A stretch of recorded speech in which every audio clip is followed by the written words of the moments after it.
오늘 먹여주신 하나님의 말씀은 어제에 이어서 사도행전 2장 1절에서 13절까지 1절에서 13절까지 교독하고 마지막 절은 합독합니다.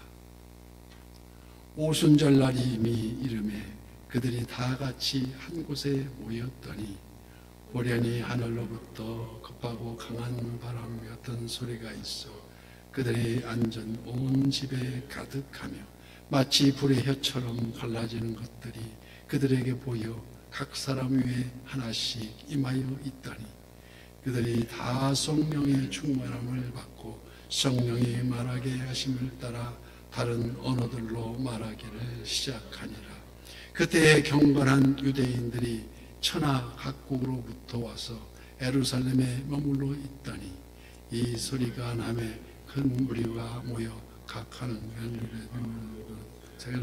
하는 것을 듣고 소동하여 다 놀라 신기하게 여겨 이르되 보라, 이 말하는 사람들이 다 갈릴리 사람이 아니냐? 우리가 우리 각 사람이 그런 곳 방언으로 듣게 된 것이 어찌 됨이냐?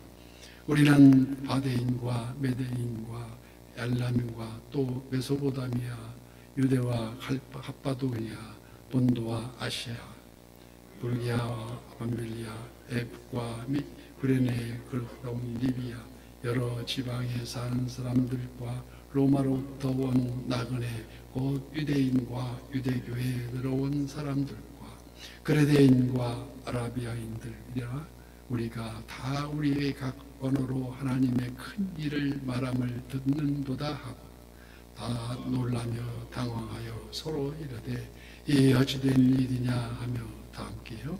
또 어떤 이들은 조롱하여 이르되 그들이 세술에 취하였다 하더라. 아멘. 오늘도 실시간 선한 요새의 기도 향연 속에 새벽을 깨우는 우리 성도님들 모두 여호와 샬롬 지키시는 하나님 평강과 풍성한 은혜를 축복합니다. 오늘 본문은 성령이 임하시는 성령 충만의 과정을 일컬어서 1절 말씀과 같이 오순절 날이 이미 이르매 그들이 다 같이 한 곳에 모였더니 오순절 성령 강림하심으로 성령이 말하게 하심을 따라 다른 언어들로 말하기를 시작하니라. 즉 방언이 시작된 것입니다.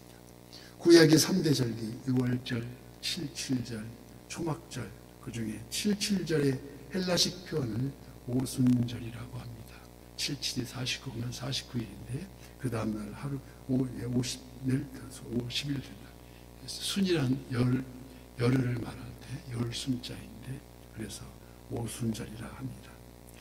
이스라엘 백성들에게 오순절은 추수에 대한 감사뿐만이 아니라 6월절 애굽의 포로 생활 종식을 선포하고 하나님의 전능하신 손길로 구원하게 하신 그날로부터 50일 후 모세는 시내산에서 하나님의 계명을 받은 날이며 그러므로 오순절은 수확을 통한 충만함의 기쁨을 누리는 날이며 동시에 하나님의 말씀을 받고 구별된 언약 백성이 되는 날이기도 합니다. 그 오순절에 우리 주님이 승천과 함께 약속하신 대로 성령이 임하는 모습을 묘사하고 있습니다. 이때 성령님 임하시면 어떻게 해요? 바람같이 불의 혀처럼.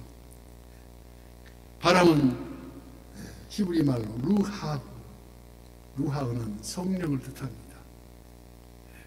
호련히 하늘로부터 급하고 강한 바람 같은 소리가 있어 그들이 앉은 온 집에 가득하며 소리는 귀로 듣습니다. 언어도 귀로 듣고 배웁니다. 어린아이들도 말을 하기에 앞서 귀가 먼저 트입니다. 왜 이것이 그리 중요합니까? 이는 곧 예수 그리스도 안에서 새로운 피조물이 되는 바로 순간입니다. 성령 세례를 받음으로 예수 그리스도와 함께 동행하며 즉 그리스도인은 하나님의 말씀을 들음 쉐마라고 하지 않습니까? 듣기 시작되기 때문입니다. 이를 로마서 10장 17절 말씀 잘 아다시피 그러므로 믿음은 들음에서 나며 들으면 바로 말씀으로 말미암느니라고 말씀합니다. 이와 같이 말씀을 듣고 믿음이 불릴 듯이 일어나며 성령이 말하게 하심을 따라 매일매일 한 걸음씩 한 걸음씩 성화되어 가는 길 우리는 지금 걷고 있다는 것입니다. 바로 이를 통하여 우리 신약교회가 세워지고 지금의 시대를 성령 시대라고 말합니다.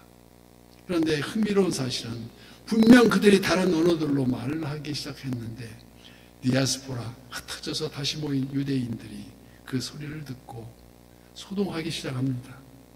오순절 성령을 받은 이들이 다 천하만국을 그 만국의 말을 하게 되었고 그들 모두가 이들의 말을 알아들었다는 사실입니다. 사실 창세기 11장과 같이 바벨탑 사건으로 인하여 하나님은 인간들의 언어를 흩으셨습니다. 흩으시고 언어에 따라 민족들을 갈라졌고 이로 인하여 인류는 언어의 혼란 속에서 서로가 불통하는 아픔 가운데 처하게 되었다는 것입니다. 창세기 11장 9절 말씀과 같이 그러므로 그 이름을 바벨이라 하니 이는 여호와께서 거기서 온 땅의 언어를 혼잡하게 하셨음이니라. 여호와께서 거기서 그들을 온 지면에 흩으셨다는 것입니다. 그 결과 언어의 불통으로 혼잡하게 되었고 또 흩어지고 분산되었던 것이 아니겠습니까? 그러나 하나님은 여기 오순절 성령 강림을 통하여 드디어 바벨의 저주를 풀어주시기 시작하였습니다. 영접하는 자 곧 이름을 믿는 자들에게는 하나님의 자녀가 되는 권세를 주셨다는 것입니다.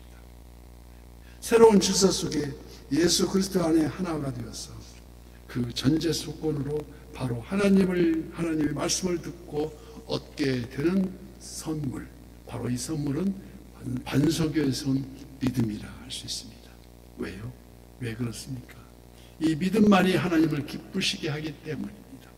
히브리서 11장 6절 말씀과 같이 믿음이 없이는 하나님을 기쁘시게 하지 못하나니 하나님께 나아가는 자는 반드시 그가 계신 것과 또한 그가 자기를 찾는 자들에게 상 주시는 이심을 믿어야 할지니라.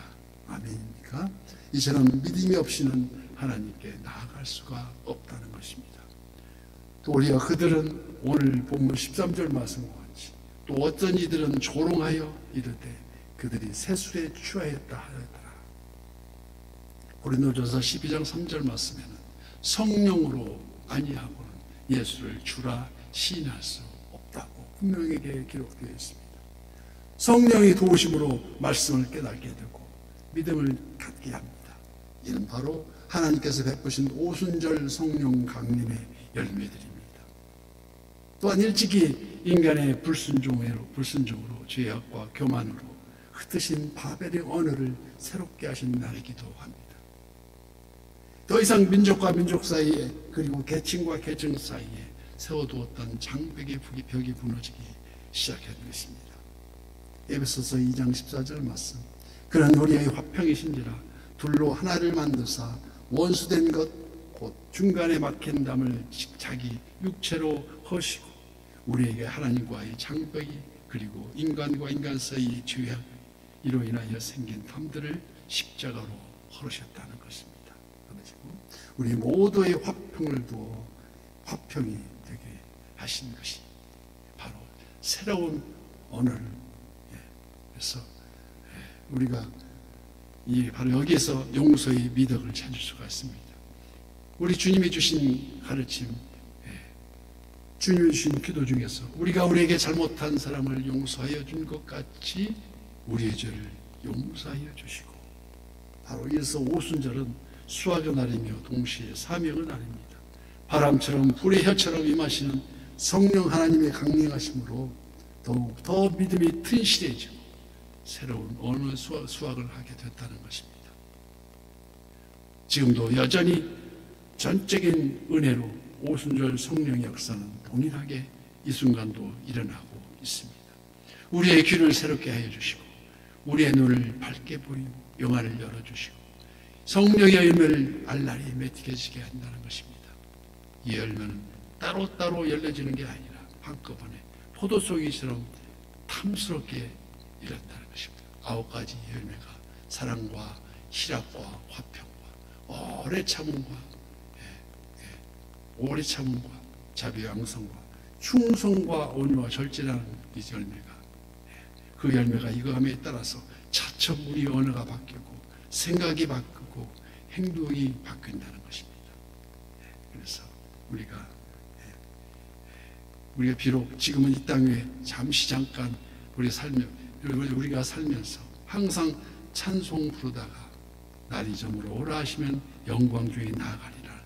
우리가 그 열린 천국문을 향해서 우리가 들어가고 세상점을 다 내려놓고 빛난 멸류관 받아 쓰고서 주와 함께 길이 살리라 하는 우리 찬송과 같이 우리의 본향 그 천국 소원을 갖게 하시고, 그래서 오늘 또 우리 하나님의 임재하심을 따라서 그 임재하심 속에서 말씀이 육신이 되어 우리 가운데 거하심을 따라서 우리가 그의 영광을 보니 아버지 독생자의 영광이요 은혜와 충만함을 따라서 우리가 성령 하나님 동행하심으로 우리가 새벽을 깨울 때 항상 모두가 다 신령과 진정으로 드려지는 그 예배 속에서 우리가 특별하게 우리 주일날을 성수하기 위해서 우리 오늘은 준비하는 날, 신령과 진정으로 드리는 그 예배를 위해서 우리가 복된 날이 되기를 기도하면서 우리가 항상 하나님 영이시니 예배하는 자가 영과 진리로 예배할 이 그